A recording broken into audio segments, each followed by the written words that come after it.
Welcome to another episode of the Above the Business podcast. My name is Bradley Hamner, your host. On today's episode, we have Brian Beers. He's a dynamic entrepreneur, podcast host, and proud father. Over the last few years, Brian and his brother have scaled their franchise auto repair business from 6 to 33 locations, doing over 40 million a year in revenue. I connected with Brian on Twitter. There's a really active small business space on Twitter that I really like. I'm not very active at all on social media, but Twitter is one that I do like. And so Brian was one that I began to follow.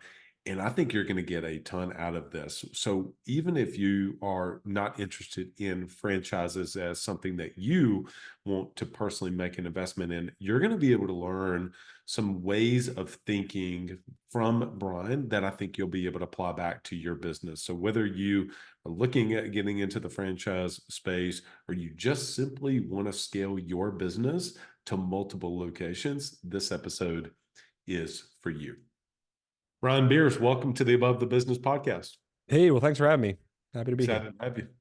So we always start with background and origin stories. So why don't you take our listeners back and kind of give them how you got to where you are today? Yeah, sure. So where I'm at today, I'll start where I'm at today. Today, my brother and I, we run over, we have 33 automotive repair franchises that did over $40 million in 2023. And our goal is to do over 50 million here in 24. We also we just launched a painting franchise that we're going to build from zero, as a franchisee, all this stuff's franchisee, that we believe we can get to, a 10 to $15 million a year business within probably 2 to 3 years.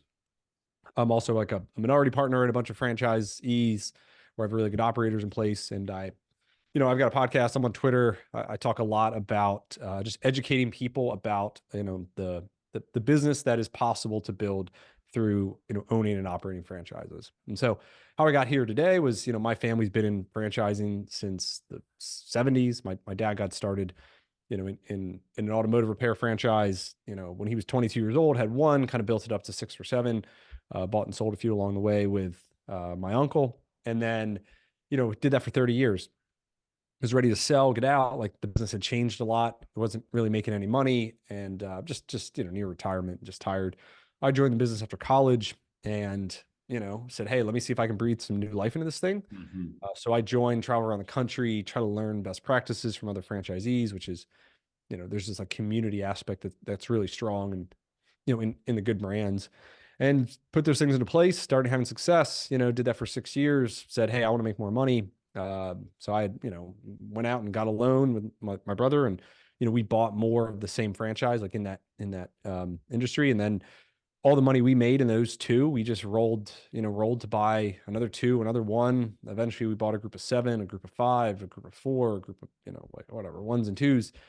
And, eventually bought our kind of dad and uncle out. And so that's where we're at today. And so anyhow, it's been, it's been a journey from, and we've done it all from opening new locations, acquiring, starting new franchises. I mean, I got out of franchises and other brands that I failed in too. So like I've seen it all. So Yeah. That we actually connected on Twitter is actually how we found it. There's a SMB small business space is pretty active in the Twitter sphere for sure. And so I loved seeing your stuff. And so, my personal thesis of growing the business is around operating system. And that's one of the things, the reason I have been interested in learning personally about franchises and the value of franchises is because I feel like that you're buying an embedded operating system, a way of doing things, marketing, sales, team recruitment, et cetera, all of those type of things. And I want to ask you some questions specifically around franchises. But before we get there, I want to talk about a topic that has come up a lot in our community recently in the last few months, is around buying business, acquisition, entrepreneurship. There's a lot of businesses out there that are in the hands of baby boomers, and they're going to be a major transfer of not just wealth but also businesses in the next decade. If somebody has never done that, they want to begin, where do they even start? What's the 101 level? well, I mean, I mean, I could speak to it from I guess a franchise perspective, right? Because I've never bought like an independent. I've bought a lot of businesses from baby boomers. I could tell you that. And so, um, I've talked to a lot of guys who are in that space, right? They're looking to find it. Usually what I hear is they're so frustrated. They spend a year and it's like they want to get in the game, right? Or they're like, they're not at the top of that business broker's like Rolodex, so they don't like they're getting all the stuff that everybody else already passed on. And so a lot of times those people like in that, in that kind of that cycle, like start to learn about franchising. And then that gets them attracted to say, hey, I just want to get in the game. And then like I'll figure it out. And so, the cool thing about once you're a franchisee is that franchisees want to sell to other franchisees. It's like the easiest process to do, right? Because like, as a franchisee, when I look at somebody else, another, Midas shop, right, the brand that we're part of, I mean, I don't even have to visit it, and I know everything that I need to know about it, right? I know what the sales are. Um, I know the location, and I know that if that location kind of fits the profile of my stores that are successful, I need to know what the rent is. I know it needs to have a good lease, but like, I want to know about the employees. But like everything else, like I have all my own like cost structure around, insurance and utilities and phones and like, and we know that like when we go to a store, like we're going to put in our systems that are going to get us, a certain amount of results. And so, when I go to buy another existing franchise, like I don't ask for tax returns. I don't like, I mean, I literally have bought multiple locations without visiting them because we've done it so many times and because it's just like rinse and repeat. Right. Mhm. And so because that process is just so easy, like somebody who's looking to sell, like, would you rather sell to me who like maybe I'm going to want probably a deal and everything, but like the process is super simple, right? And I'm already approved by the franchisor and like we already Mm. have a relationship. They already know me, like they see me at the meetings. I obviously have an elevated presence with Twitter and LinkedIn, which helps, like, and anybody could do that. Or you listen on a website and then they get it with the broker. And now you got this risk of the employees finding out. And like they're going to ask all these questions because they don't know the business. So they got to learn it. And they're going to question like every expense and all the ad backs. And right, it just becomes this like process that, the buyers have to do. Like you totally have to do that. But then for the seller it can become pretty draining. Yeah. And in the franchise space, there's a wide range of what people, the level that they play at, and there are a lot of people who buy a single unit franchise, and it's a job, right? And they work it every single day, and it could be a great job for them, and so for that single person, they got to be able to sell it to somebody else who wants a job, right? Or buys it and then puts a manager in place. But then that manager, is probably gonna take a pretty nice chunk, out of that profitability. When they sell to me though, like, I'm not buying somebody's job, even if they're an owner operator, like I'm immediately going to put a manager in there and like, Yeah. it's a, like I play at a different level. And Yeah. so, it's just easier, right? Everything's just easier with me. And that's like, and that's a platform that we built that anybody can build within a Mhm. franchise system. And so, what I advise people on is like, some people say, hey, well, I want to buy a franchise. Like I want to do the ETA, but with a franchise. But you have the same, it's like the same issue that like none of the good ones, at least, hit the market. None of them hit brokers. Like you're not going to know about any of them because as soon as that's for sale, like the local franchisees are going to be like sharks and want to buy it. Now there are Mm. cases where, they're good franchises and that doesn't happen for multiple reasons. But like it's so hard to get in. So what we advise people on and what we help people through is, hey, well, find a brand that you like, no matter what. You got to like the brand. Then like just buy one location. Then your foot's in the door. You're now a member of the country club, and now you can build those relationships. And now like instead of buy then build, it's like build then buy, where Mm. you then can go and you can work it all up. And so I think that strategy is really good. I mean, that's one that I've even with the painting business that we just got into, in that it's an emerging brand. There's a lot of new franchisees. Not everybody who buys a franchise makes it. It's not everybody's cut out to operate a business. And so I know even in that, new brand, like there will be opportunities for me to do acquisitions. And, Mhm. I will be, if people know that like, you're a good performer and you're good on your word and all this stuff, like, there will be opportunities in that brand for me to acquire. So You made a comment that you're playing at a different level, and that's exactly why I wanted to have you on the podcast, is because to talk about that level that you're at. So when you're viewing some of these opportunities, I want to ask just a handful of questions, and you can kind of nibble around it, what you can share, what you can't share. But typically, like, number one, do you have the whole thing? I think you said 33 locations, 33 stores. Do you have all of that set up in a holdco? That's one question I have. And maybe you can even educate our audience if you how you have that structured. Number two, what do the multiples look like? Are you typically in a range, or is that a pretty tight range, or is that because different locations literally are more valuable, and so therefore maybe is that typically going to be of SCE, EBITDA, revenue? Is that typically what that looks like? And then number three, you immediately said something, you immediately put a manager in there. And I think that's something that I want to hear a little bit more, is you are not operating. You're the owner. You're not the operator of that particular franchise. It's one thing, I love Chick-fil-A down here in the South. And so I always see on the sign, it says, Yep. so-and-so, Brian, owner operator, right? It says that. And I'm like, oh, I don't want to be the operator. I don't want to run the thing. I want to own it. But tell me about that. Yep. Yeah. Awesome. So yeah, I'll start. Yeah. From a structure standpoint, I mean, ours are, we have S corps. We have multiple S corps that hold different groups of stores. For us, we do it based on market. We have some in different states. So like the state is like has its own thing from tax return, simplicity. And yeah, we have all those roll up into a holdco.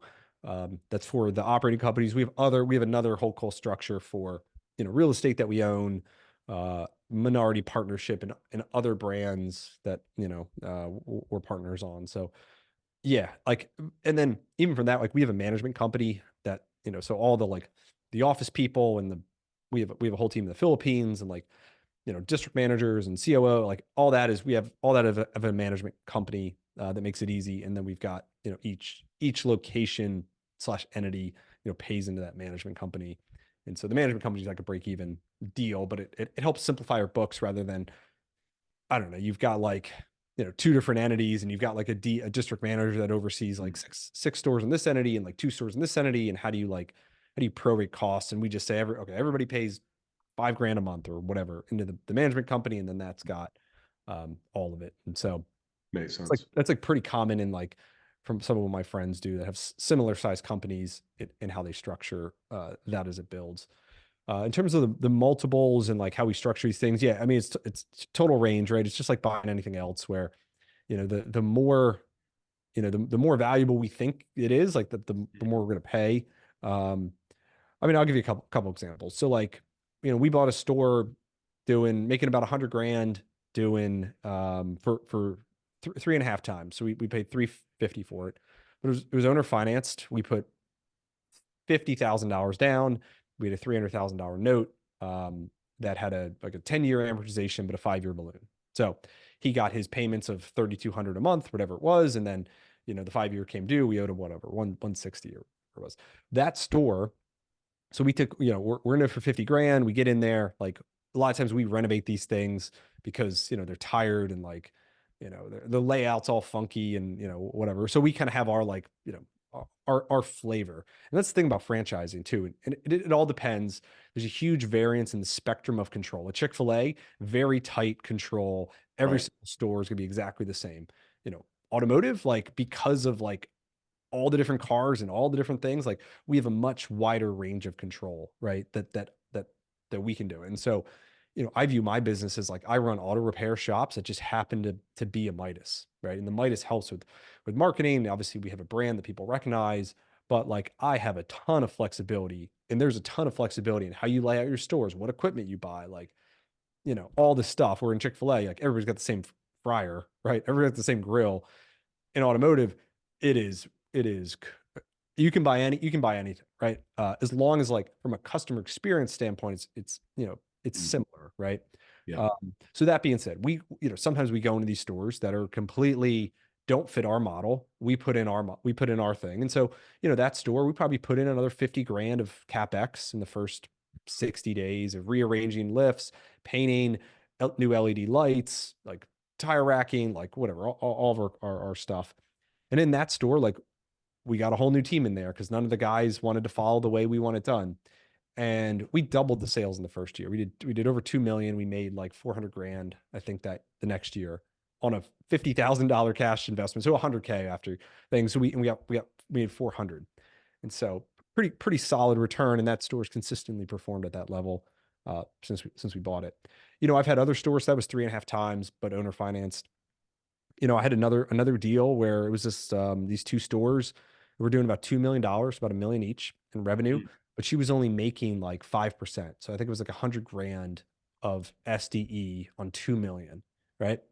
Which are really thin margins. Like that store should have been making at least double, at least 10%, kind of at that level. And so, she was stuck on wanting 500,000 on this thing, which was a 5x, right? On 100. But we kind of knew that, like, listen, the margins aren't good. Like this thing should be making 200, and we know if we just don't even increase the sales, we just fix margins, that, it's a 2.5 times. And then we can do that. Same thing, owner finance, $50,000 down, pay her $4,000 a month, whatever it is. When we go in there, same exact thing. Here's the new pay plans that are performance based.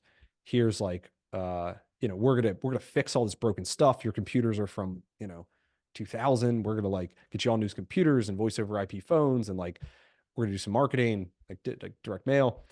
Like same thing. Like one of those stores, we literally doubled the sales overnight. That store now probably makes 30,000 a month, making like 8,000 a month prior, or 4,000 a month, with the same exact team too.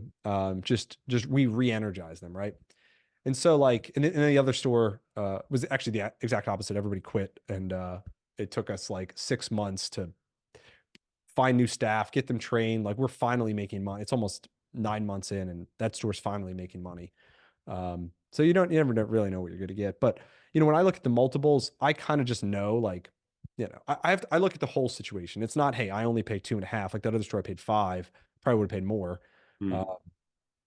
And and how involved is the owner? If the owner is there every single day and they're the manager and they do really well, like I know that whoever I put in there is not going to do as well as the owner if they do really well, right? Like there's an opportunity I've heard about that the store does like 2 million, so it's a good volume store, but the owner's there every single day. And so like I know that the sales are going to drop. Most likely the sales are going to drop because he does a really good job.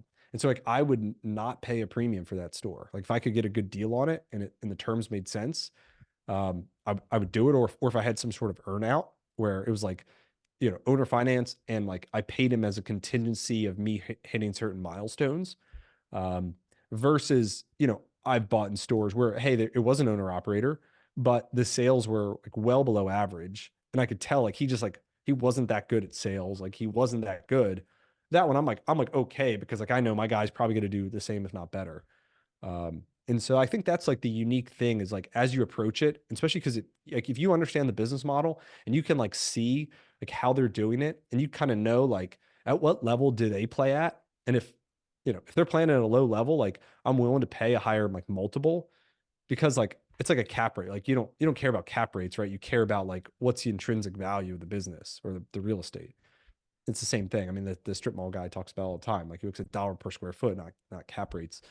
And so anyway, that's kind of my approach to it. Is I kind of just, it's the same business that we're doing over and over again. So like I know like, hey, is this worth it to me, or is this thing like a piece of shit that like I'm going to pay a lot less for, because I know I'm going to need to put 300 grand into a bunch of work.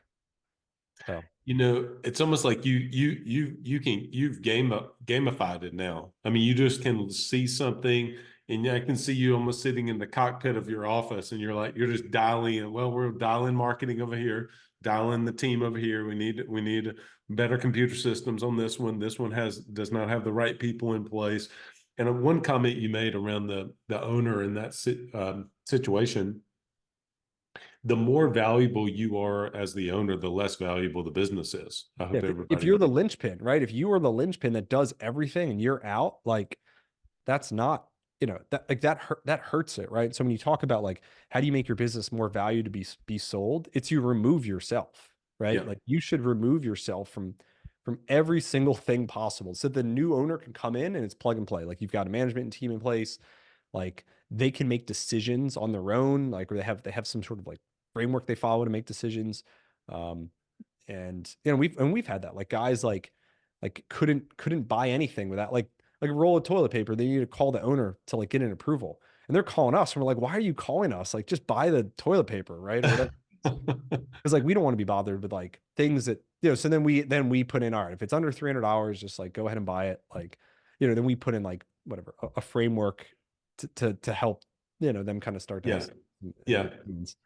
But even for me, like, as I build my business, I think the same thing. Like, how do I, like, the way I can make my company the most valuable is that me as the owner am not in any operational role. So like, I was a store manager, I was the district manager overseeing, 6, 7 locations. Eventually I was the COO, overseeing 4 district managers who each had, 6 or 7, 8 locations. And then I hired a COO. So now he runs all that. And then, Yeah. I continue to kind of elevate myself. So that allows me to have time to go out and, build the painting, hire the guy to build the painting business, or, build my online audience, build the franchise education, like find all these new partnerships. I mean, that's why I do it, right? It's like, it's a funnel for me to find guys who I'm now operating partners with, who, I bring the franchise knowledge and the experience and, sometimes the money, and I can help them like accelerate this stuff. And Yeah. then what I need is boots on the ground, and like the guys who like wait, morning, day, and night are thinking, how do I grow this business? And I think that's the only way you could do it. Otherwise, you get so diluted. Are you an agency owner looking to grow your revenue, increase your bottom line, and better manage your taxes? Club Capital is here to help. Club Capital is the largest accounting and advisory firm for insurance agents in the country, providing monthly accounting, tax strategy, and CFO services. Way more than bookkeeping and your everyday run-of-the-mill tax prep, Club Capital is focused on providing financial and tax advisory services that help you plan and forecast your agency's performance. Their financial dashboards and agency forecasting tools help you better understand your agency's historical performance, create and measure future targets, and see how your agency compares to your peers around the country. Imagine what it would be like to understand the impact to your bottom line when deciding to hire a new employee, or forecast the impact rate changes or commission rates will have on your business. With over $200 million in tracked annual revenue and $140 million in tracked annual expenses, Club Capital has the data and the team to help you make better informed decisions for your agency. They will help you turn that back office stress into the backbone of your agency's success by giving you the tools to take your agency and your leadership to the next level. Visit club.capital today to book a solution overview with one of our business consultants. Club Capital, way more than a CPA firm. Ambition is the first step towards success. It's time to level up your agency. And Coach P Consulting will help you do just that by using the same strategies he used to sell over 700 life insurance policies in 2021 alone. Now, this is not your regular one and done type coaching. You'll get personalized coaching 2 days a week, every week of the month, and you'll get a live look behind the scenes of his team training and an office that's performing at the highest level. There's a reason Coach P Consulting is the fastest growing coaching company for insurance agency owners in the country. Coach P will train your team alongside his own and show you the exact steps they're taking to achieve Chairman Circle, exotic travel, and multi-line presence club, and be one of the few agents to be selected to have a third office. So whether your goal is to be at the top of your local market or amongst the best in the country, this training will give you the strategies and the tactics to get there. For just $250 a month, you'll get high-level coaching each week from someone who is already getting it done at that level, and his strategies work, and it's time to put them to work for you. Sign up at coachpconsulting.com and get your first full month for free when you mention the Club Capital Leadership Podcast. I'm wanting you to try to think of it from in distilling the lessons that you have seen. 33 locations just in the ones that you have now, not to even mention the other businesses that you have. So whatever that accumulation of knowledge has been, let alone all of the deals that you have not decided to actually invest in or to purchase, we're talking probably hundreds of deals. And so with that, I would love to know what are typically, I would call them, you're taking your playbooks and putting them into the business. What are typically the things that you're seeing? We happen to have just focused on the owner is too involved. They're too in the day-to-day, the two in the operations. Okay, that's one. But what else are you seeing typically that to you at this point are almost layups from marketing, sales, team, systems? What else are you seeing that you're just like, man, this is the obvious Yeah. distillation of the lessons you've learned? Yeah. So yeah, marketing is a great one. Like we have a program through Midas where we can contribute additional marketing dollars. We get a match, so it's like free money. If we put up additional money, we get some more free money, and that we can use to drive local business, right? In a franchise system, it all depends, but like there's different layers, right? You have like a national budget, a regional budget, a local budget, and so especially a big brand, right? And so we get like a 10-to-1 return on our spend, and we track it. Like I spend all of it on direct mail. Like spend, I don't know, $700,000 a year on direct mail. And like, we can track the addresses we send them to, we can track how much they spend because of the addresses. And, we know we generate probably $7 million plus from those, from those mailers. Wow. And direct mail. Right. And then, we buy these other things and they do zero like additional marketing. And then they're, the phone's not ringing. It's like, well, we haven't done any marketing. Like, we got to get in front of people, right? People don't like, sometimes it's the thing that gets in front of them that triggers, oh yeah, I got to get that. I got to get this thing checked, or I need this inspection or whatever. So, I mean, that's an automatic. I mean, a lot of times it's just like, there's the easy layups are just like, there's stuff that are like deferred, right? Especially when someone wants to go sell their business. There's a bunch of things that the employees have been asking for that, or just they know is needed, but they haven't, like, they don't want to put in the money, right? Because you're on your way out. Like, why would you spend money on a new X, Y, or Z? And so, as a new owner coming into the business, the easiest wins are we just walk around and say, hey, what do you guys need? Like, and they'll go, oh, this thing's broken. Like, we need this thing upgraded. And so, I mean, that just helps us from like, everybody's always nervous when a new owner comes in and they're going to lose their jobs. Like, what's going to be like, and our message to them is, hey, we're going to invest a lot of money, like, into you guys. Like, we believe in this store. We believe in this team. Like, we want to get this place rock and rolling. And then, like, that's what we say. And then we prove it by the marketing, by like hiring the additional teammate that they need, by like fixing up all the computers or the lights, whatever. So, I think that's like a big one, is like looking for those easy wins. Another one is just like every franchise and like every almost small business, like, we're in the people business. We just happen to fix a car, paint a house, like take care of grandma, like whatever it is. And so, like, if you don't have good people, like, your business isn't very good. You need to have like we identify core values in people. Like, we try to hire for core values, and then, because if they don't have the right core values, it doesn't matter their experience. So like, for us, we want driven people. So like, people who are like, wake up every day and they want to succeed, they want to win. We don't have to like motivate them, right? In a sense, is that they're self-motivated, whether it's a technician or like a assistant manager or manager or whatever. We want people who have a high level of accountability. So like, they do the things they say they're going to do. So if you tell a customer, hey, I'm going to call you back, and like, after we get this thing checked out, like, you don't forget, like, you do it because you said you were going to do it. Same thing for the technician, same thing for the people in the office. We're people that are team players. So ones that like, business is a team sport, right? Like, everybody's got to work together. Like, even though like people have compensation plans that are performance based, it's still a matter of, hey, like, the rising tide lifts all the boats, and like lending tools or helping somebody when they're stuck, or like, two people call out a store and we got to transfer somebody from one store to another to help cover it, right? Recognizing that. And then finally, it's like just being like positive, right? And having high integrity and just like doing the right thing.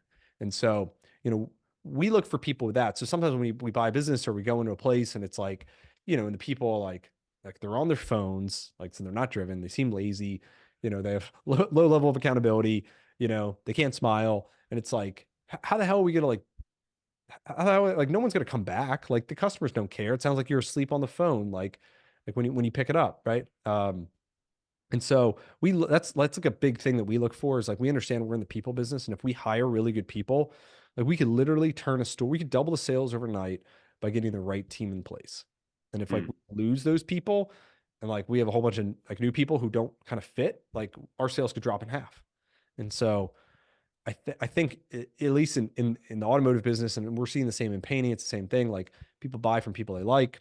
You know, people want to do business with people they like, and the better job we can do at identifying talented people and then getting them like into the right role, that's how, you know, that's how we're able to grow and have a successful business.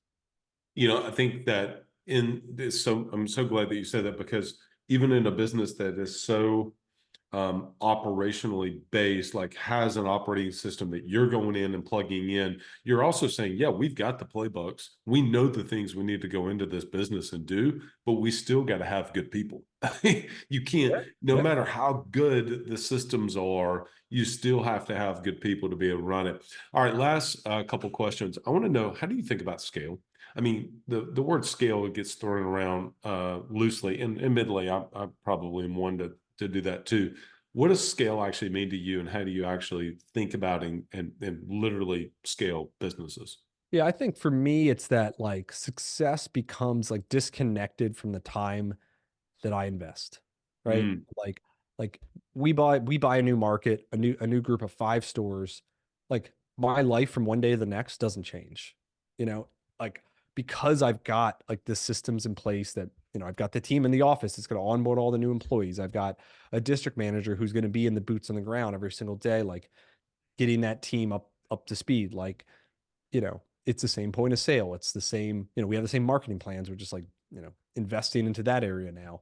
We've got the same like reports, and now we're just adding another column for like that market or like, or that store, or like, you know, thinking to the point that like, you know, I can add a whole new division or potentially a whole new brand like this painting business that, and my like my day-to-day doesn't change versus, you know, when we were like, when I was the one doing all the work, like I was driving every day up to that new market, like, and I was spending, you know, all day on the phone, and like, and now I had this whole new group of people that I was, you know, I was working with, and I was getting on board, like I was doing all the work.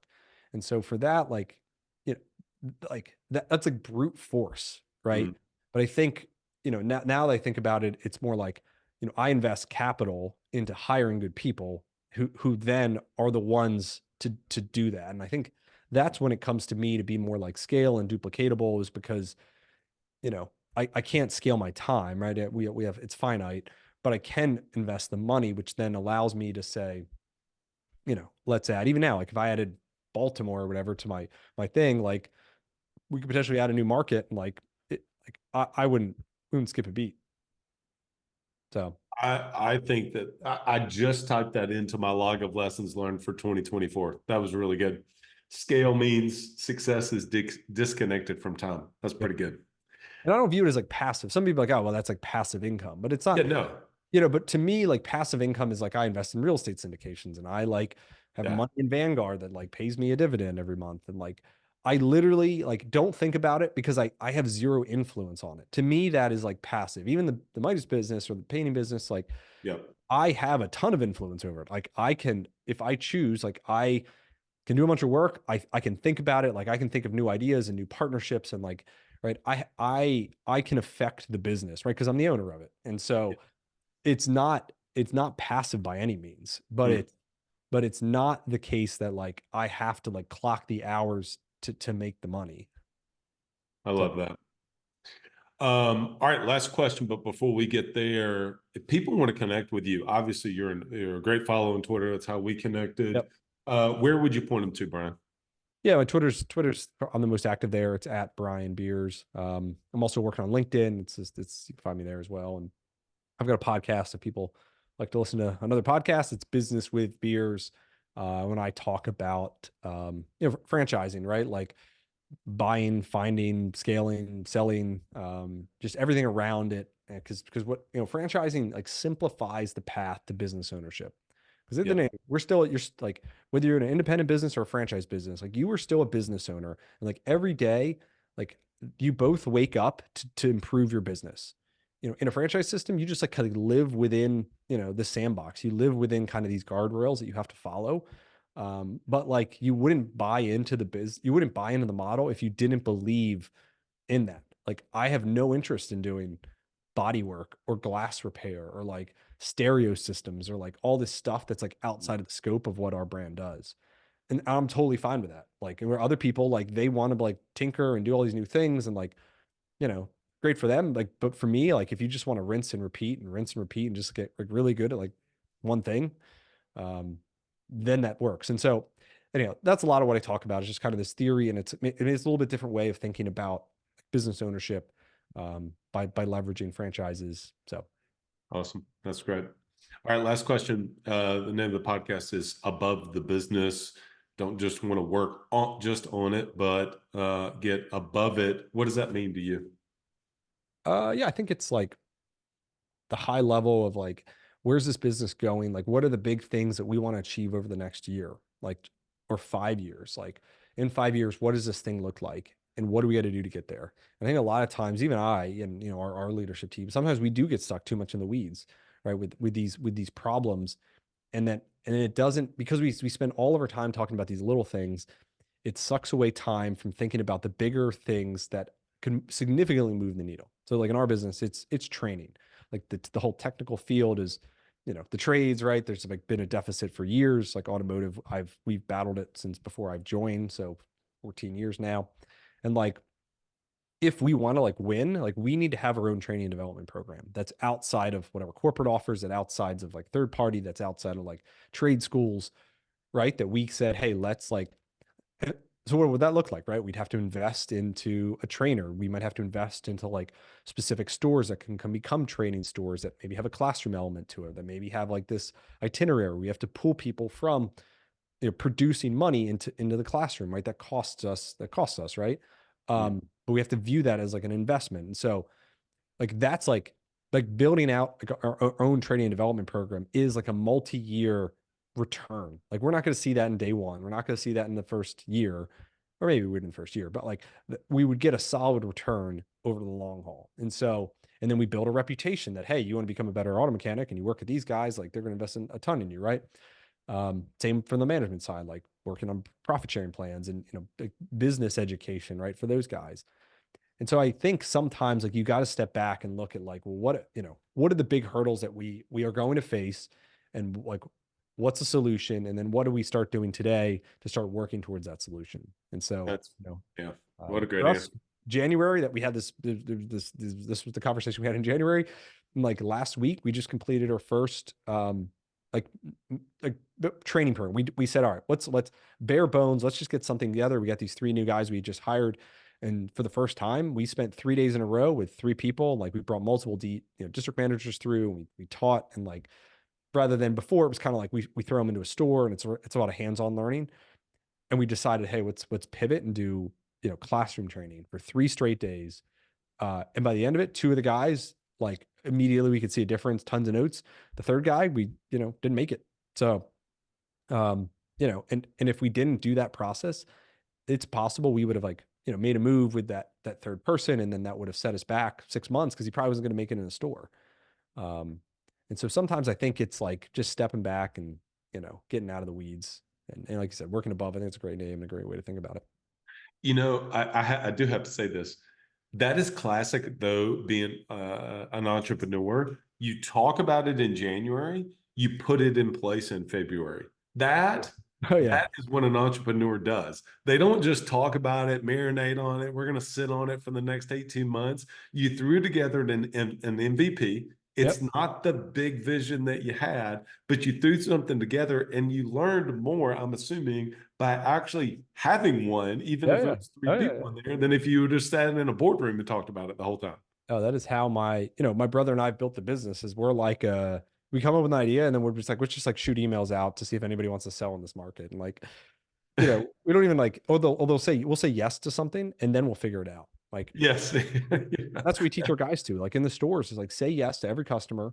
If it's too many customers, like you will figure it out. Like, but guys, like they want to be straight and they have this like fixed scarcity mindset. And like, I mean, my story is even funnier because I was on Twitter. I forget the guys, Chris Hoffman, I think it is. Yeah. The Hoffman brothers, like big HVAC. And he had this whole thing about like his training. Like he built this whole training facility and like he had this very detailed post about his training. So I saw it, I sent it to my COO and I said, we need to do this. Like, and then like the next day we had a meeting on it. And then, 3 weeks later, then we had our like super basic version of it. So it was from like a Twitter thread to like a Yeah, let's copy this. So this looks good.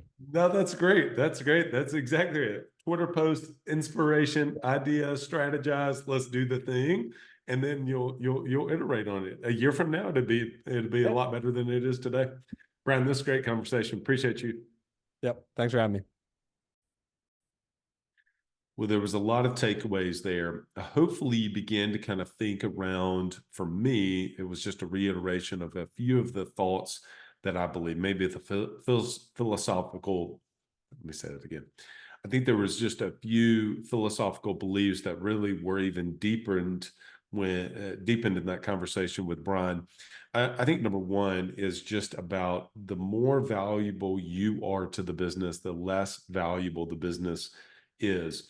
If you are the linchpin, then there's not very much value in that. Think about how he talked about in that section where if there's a business that's doing well, but that owner is there every day, he's not going, unless he gets a deal on that business, the business is doing well.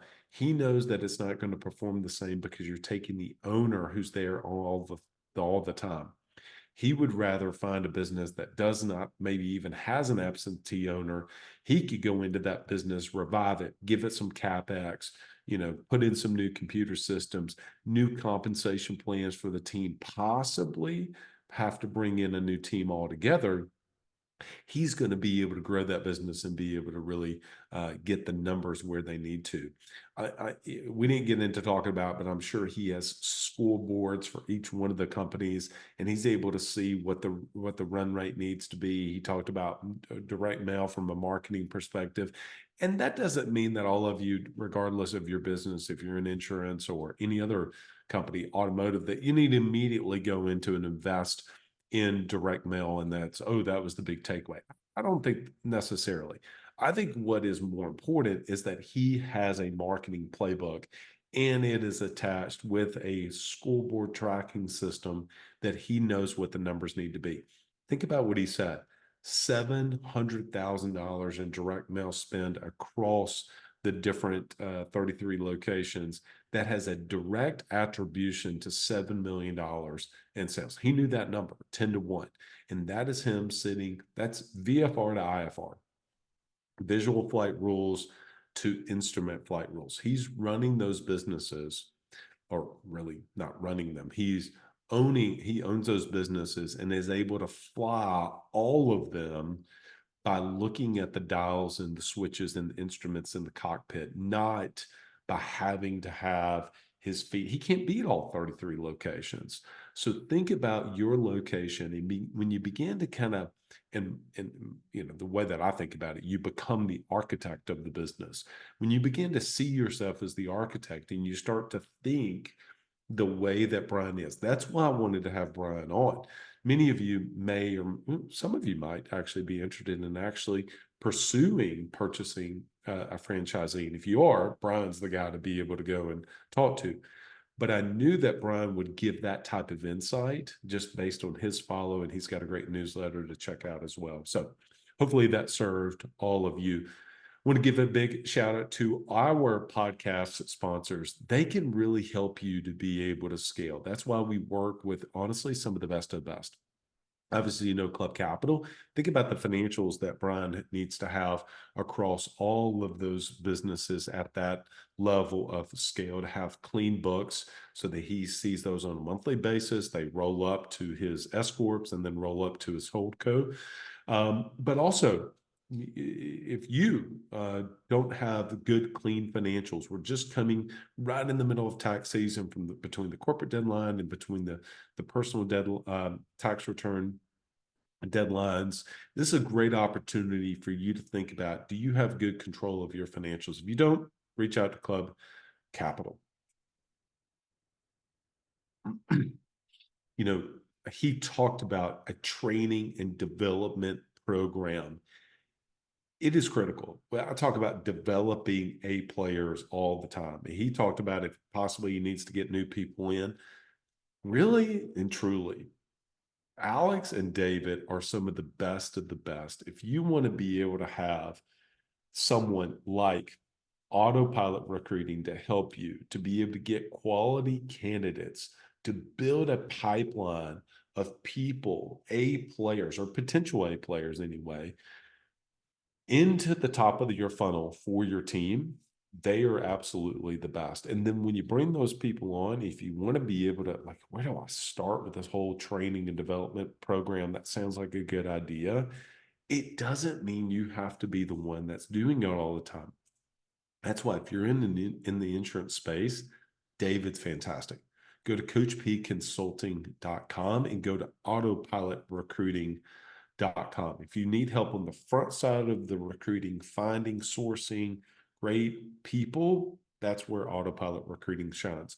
If you want help on the backside, whenever the team comes on board and you want to be able to train them and develop them on a weekly basis, nobody has a better program than David and Coach P. Go to coachpconsulting.com, autopilotrecruiting.com.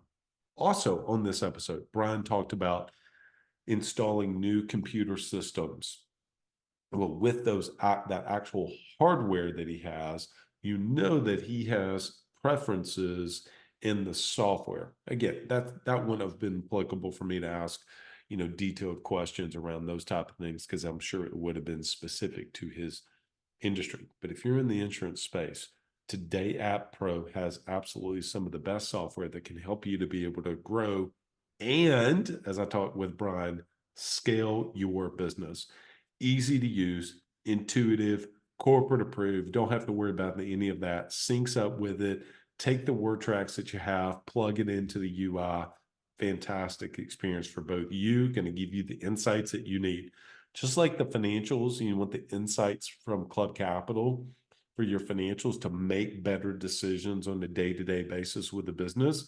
The same thing is true with Today App. Go to todayappro.com, todayappro.com. Really appreciate our podcast partners, and I really do look at them as partners, not just sponsors of the podcast, because everything that we're doing here at Above the Business is to help you rise above the day-to-day.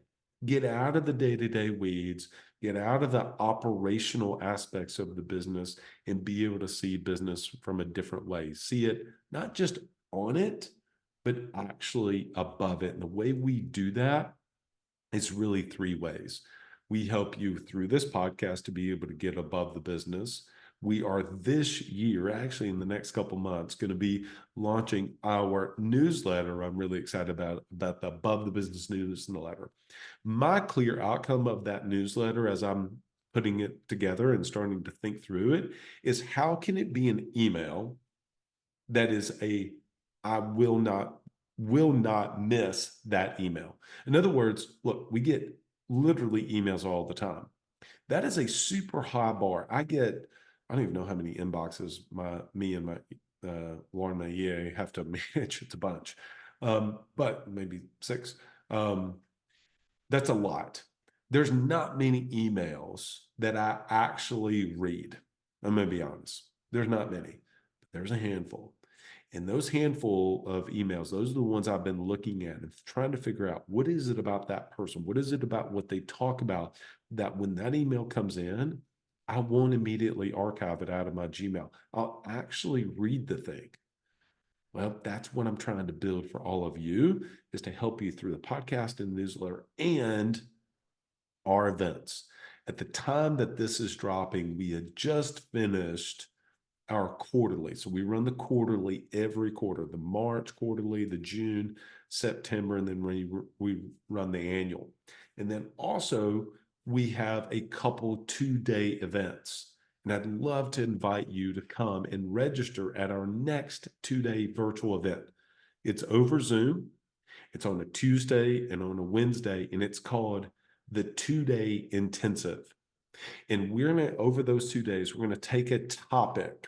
And at the time of this recording, I'm still working through exactly who the speakers are going to be in the lineup. So I obviously don't want to tease that too much here. But we're going to take a topic. We're going to spend 2 intense days on that topic with some of the best of the best. I'll do a couple presentations, but I'd love to have you join us. It's completely free to register. If you just go to abovethebusiness.co, abovethebusiness.co, you can register for that event and join me for 2 days. along with some incredible speakers at the 2-day intensive. That event, our newsletter, and of course, this podcast can help you rise above the day-to-day and be able to get above the business. I'd love to see you and serve you.